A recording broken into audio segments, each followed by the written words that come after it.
wabarakatuh. Perkenalkan, nama saya Winda Indrian Pamungkas, NIM 1810401775, jurusan Pendidikan Agama Islam.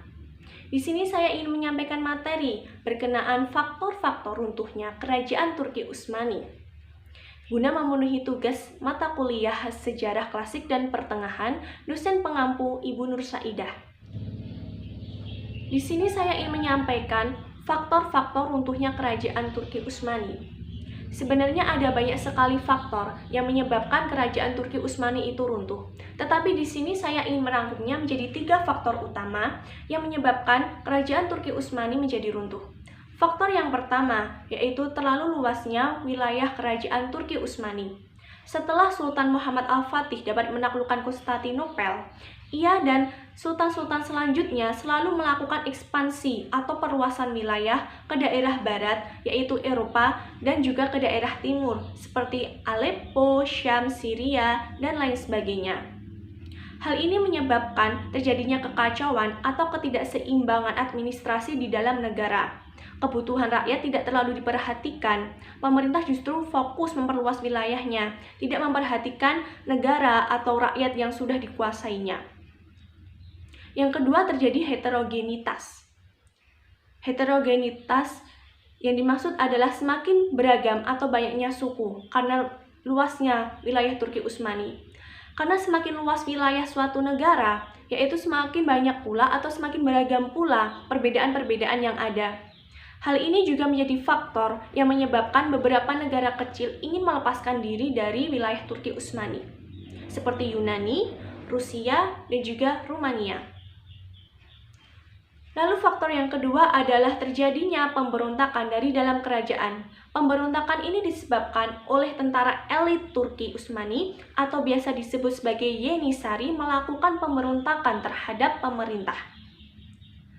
Mengapa Yenisari melakukan pemberontakan? Karena mereka merasa tidak mendapatkan perhatian khusus dari pemerintah.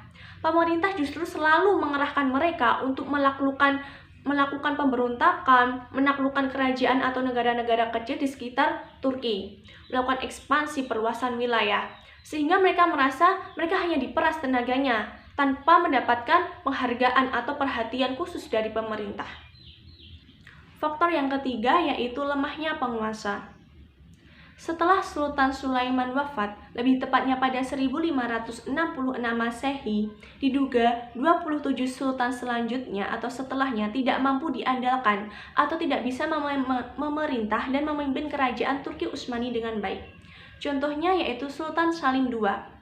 Pada masa pemerintahannya terjadi peperangan antara Angkatan Laut Turki dan juga Angkatan Laut Spanyol di Selat Lepanto, Yunani. Hal ini menyebabkan Tunisia jatuh ke tangan musuh, sehingga Turki kehilangan satu negara yang dikuasainya. Selain itu, Sultan Muhammad III terkenal akan kekejamannya, karena pada masa pemerintahannya, ke-19 saudaranya dibantai oleh Algojo. Ada yang tuli, buta, bahkan mengalami gangguan kejiwaan.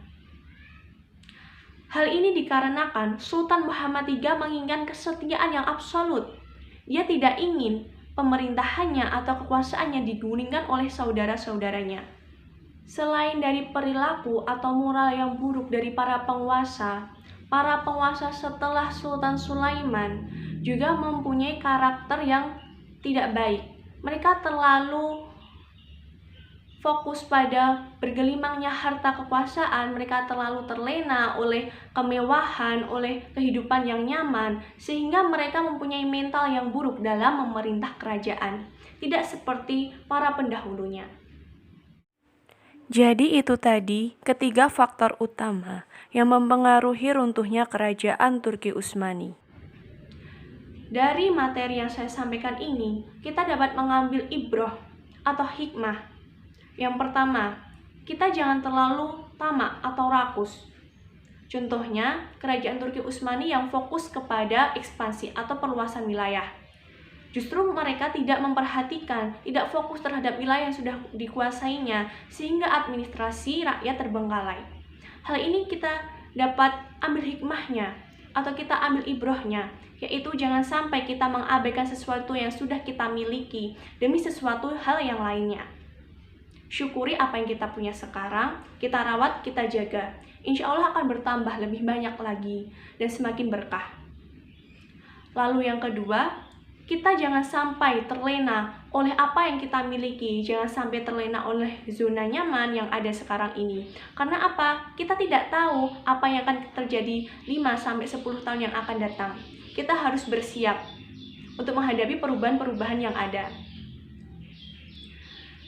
Baik, sekian yang dapat saya sampaikan. Semoga materi kali ini bermanfaat. Apabila ada salah kata, saya mohon maaf. Wassalamualaikum warahmatullahi wabarakatuh.